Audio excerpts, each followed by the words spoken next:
Despite Max's support, Ryan couldn't calm down. He kept feeling that this was just the beginning.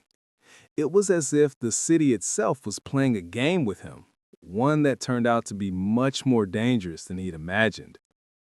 Day after day, Ryan kept track of the situation. The police contacted him again and informed him that they had started tracking the seller. But here's what he learned at that moment. James was part of a larger scheme that involved selling stolen cars all over the country. This wasn't just a scam with one stolen car, it was a real business with dozens of people involved. You realize you're in a game with high stakes, right? The detective said when Ryan told him about the new findings. If they decided to follow your trail, you better be ready for anything. Ryan began to understand that the situation was escalating. He never thought his ordinary car purchase would lead to such a chain of events. But his heart was certain of one thing: he wouldn't give up. A week later, when Ryan had almost stopped expecting any news, the detective called him. "We caught him, Ryan. James is arrested. Everything you told us was accurate. We found his documents, resales, and schemes. This wasn't just the sale of stolen cars, it was much more serious." Ryan felt the heavy stone that had been sitting in his chest finally lift. James was behind bars, and Ryan could breathe a sigh of relief. But he knew this was just one case. He was part of a larger picture. "Good job, Ryan. You didn't back down. That's admirable," the detective said when Ryan told him about the new findings. Months later, after the car case was closed, Ryan did end up buying a car, but this time he did everything properly. Checked the documents, called a few dealerships, and double-checked the seller. But the experience with James stayed in his memory. He realized that in this world, things are not always what they seem at first glance. And it's important not only to know what you're buying, but also to always be prepared for unexpected twists.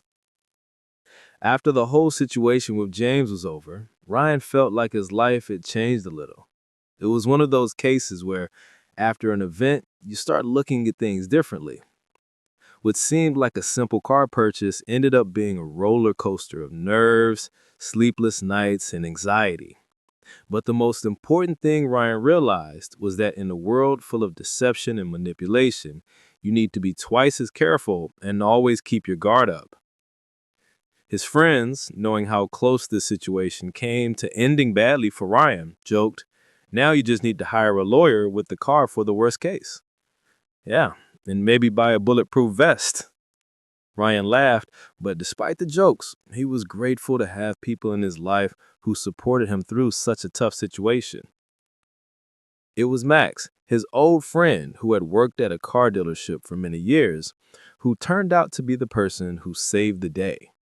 He not only helped Ryan uncover James's true intentions, but also gave him valuable advice on how to find honest sellers, for which he was incredibly thankful.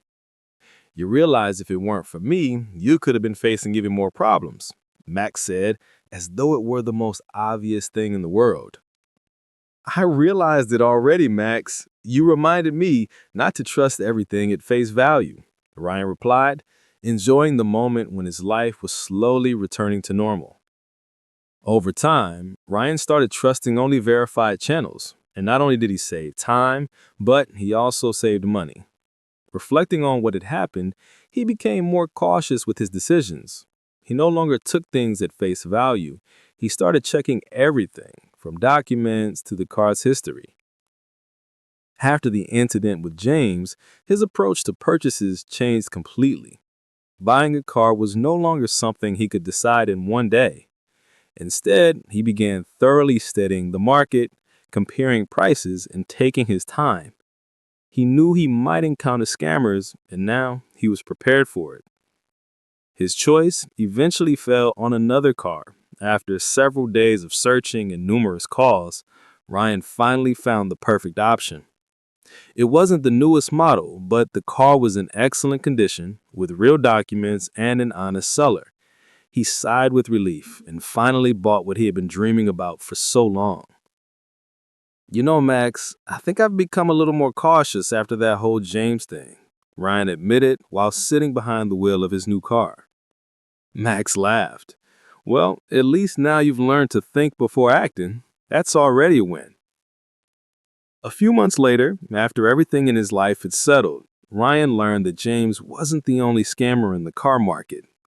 In fact, James was just a small part of a much larger scheme.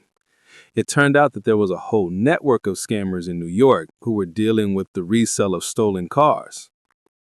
One of Ryan's friends who worked in the police told him that James, who had been arrested, was just a pawn in a bigger game, and that behind every stolen car, there were more serious players involved. In the end, the network was uncovered, and several people, including high-ranking businessmen, were under investigation. Ryan was shocked to learn that he had been part of a bigger story. But on the other hand, he felt that his experience had helped the police unravel the web of fraud much faster. He even became a witness in court, where he talked about his meetings with James and other suspicions. This whole situation reminded me how important it is to be careful and not fall into the hands of those who only see money, Ryan said while leaving the courtroom.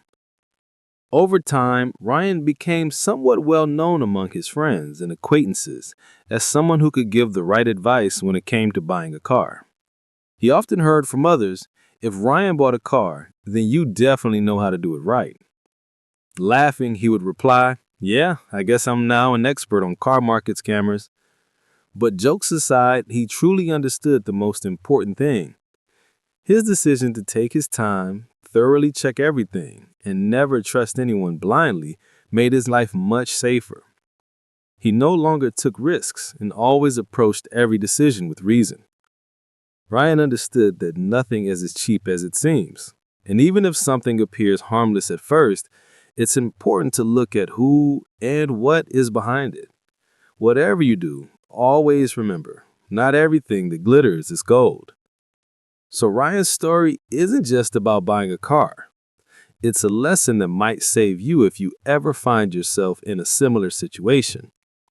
Every step, every call, and every action matters when you're facing a world where people are ready to manipulate you to make money from your naivety. Scammers will always find new ways to deceive, but if you're careful and don't fall into the trap, you can avoid most problems. So, next time you decide to buy something as significant as a car, remember, check everything you can, and don't forget that sometimes being cautious isn't paranoia, it's wisdom that will save you not only money, but also your nerves. This story is coming to an end, but it leaves you with an important realization. Be careful when making a choice and always double check the information. As Ryan's story shows, even the best deals can hide a big risk. This story is not about those who live by the rules. It's about those who crave quick profit, about scammers who, like lightning, strike through this city and take with them those who are too trusting. Have you ever sold or bought a car? If you have, then you've probably encountered those who, to put it mildly, are not exactly honest. But if you've never met such sellers, then you're lucky, because I'm about to tell you a story where these scammers almost brought a storm down on poor Ryan's head. Ryan is a guy who doesn't know much about cars. He was the kind of guy who wanted to buy something good, but always hoped someone else would make the decision for him. It was like a gambling hobby, where he always hoped for the best, but the results were often not as rosy. So one day, sitting with a cup of coffee in his Brooklyn apartment, he decides it's time to buy a car. And not just any car, he wants something cool. An old but stylish car, he thought, and started looking. He quickly came across an ad. Electric car, almost new, and most importantly, cheap. But something inside him suggested that this was one of those situations where someone is trying to sell you a pig in a poke. However, the thought of driving through New York in something eco-friendly and stylish won him over. Why think? I'll buy it and that's it, Ryan decided. He arranged a meeting. When he saw the car in person, his heart raced. All he could think was, this is it, my new life. The car looked amazing, almost like new. The mirrors were gleaming, the seats looked as though they had just been reupholstered. But here's where things get interesting. Ryan, full of enthusiasm, walked towards the car. The The seller was standing nearby, smiling as though he was sure he had made a great deal.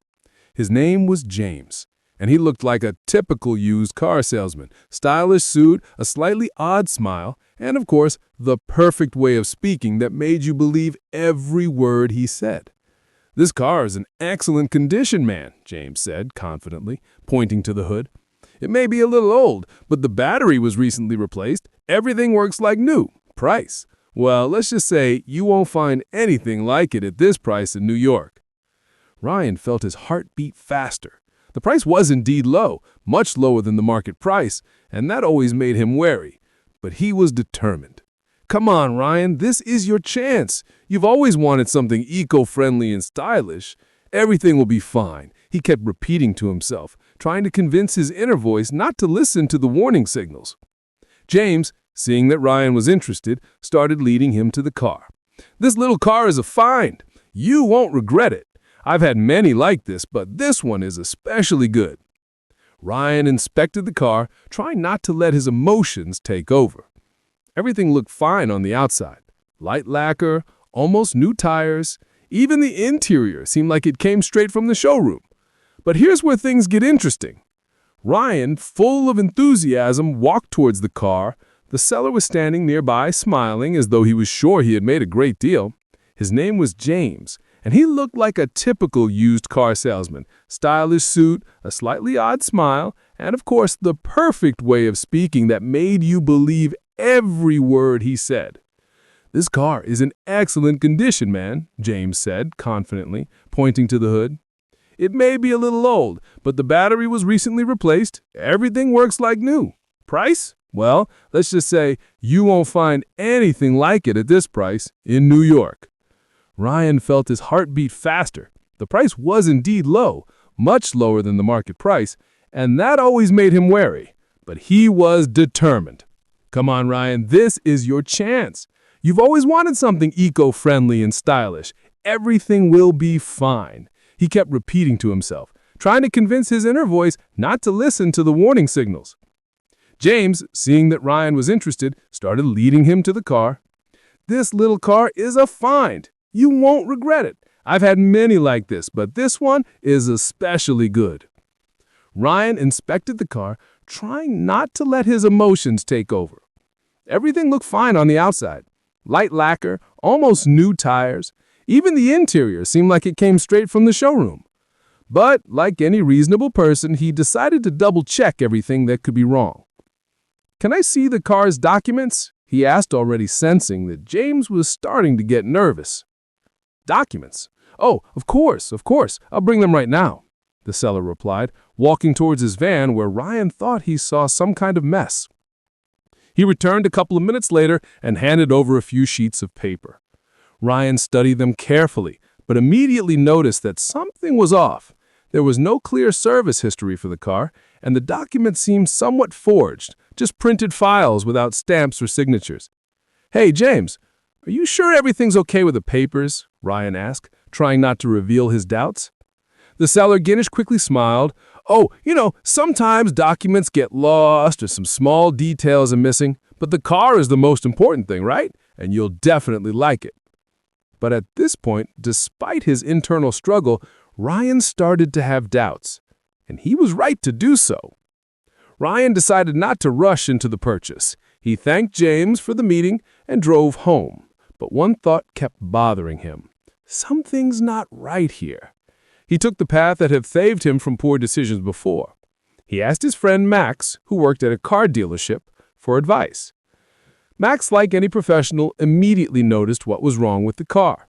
He didn't even bother inspecting it and went straight to check the vehicle identification number. A couple of minutes later, Max said, "Ryan, you won't believe what I found. This car not only has no service history, but it's also listed as stolen." Ryan felt a cold sweat break out on his front head. All his dreams of driving through the streets of New York in his new eco-friendly car shattered in an instant. Max explained that the car was most likely stolen and James wasn't the first scammer in his life. He could either sell it or try to resell it to make a quick profit without drawing attention. "Do you really think James just forgot to show you the proper documents?" Max continued, looking at Ryan's surprised face. He knew exactly what would happen if you paid for this car. You wouldn't be the first to fall for it. Of course, Ryan couldn't believe such a setup. He started feeling like a character in a movie who had just encountered real scammers but somehow managed to avoid their trap. We need to do something about this, he thought, but what exactly? First, he tried to call James, but he didn't pick up. Then he sent a message stating that he knew the car was stolen and that he would have to report it to the police. The next morning, Ryan received a strange message. You don't want to go public with this, do you? We can settle things. You don't want your business to go public. Ryan's number became anxious again. But now Ryan knew for sure that he had fallen into a clever trap and he needed to get out of it. Ryan sat in his apartment staring at his phone screen, where James' response was flashing. The message was short, but it was clearly a threat. He pumped himself up with adrenaline, tried to calm down, and dialed Max's number. Max, you won't believe what he wrote to me. He's threatening me. Ryan's voice trembled with excitement. What do you mean threatening? Let's not panic. We'll handle this. Max, as always, kept his cool.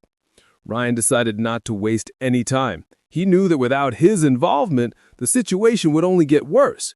Instead of trying to resolve everything peacefully, he decided to go through official channels. Taking the number Max found for him, he called the police. Hello, I have information about the sale of a stolen car, and the seller is threatening me, Ryan reported. Soon, he was given a time to meet with a detective who specialized in such cases. Ryan felt the tension ease, but he also understood that this was just the beginning. Soon, he would face the real battle for the truth. The next morning, Ryan and Max went to the police. The detective, tall and stern, greeted them with obvious interest, listened to the story, and made a few notes in his notebook. So, you want us to check this deal? Let's do it, the detective said to Ryan. You need to remember everything that happened, every word, every step. We'll work with you, but you need to be ready for the situation to escalate. Ryan nodded, but still felt a little helpless. He thought he was just buying a car, and now he found himself in the middle of an unpleasant situation, his life hanging by a thread. The detective gave him a few tips and promised to return soon with more details. Ryan felt the situation slipping out of his hands, but at the same time, he felt a little lighter. He was in good hands. The next day, when Ryan had almost forgotten about James' message, his phone rang again. James' name appeared on the screen. You really don't want to do this, buddy. You can just take the car and leave. We'll sort things out. You don't want this going public, do you? James said, and there was a threat in his voice again. Ryan, gathering his courage, decided not to respond to the provocation. He pressed the decline button, but something inside him told him that it wasn't enough. He immediately sent Max a screenshot of the conversation that had just taken place.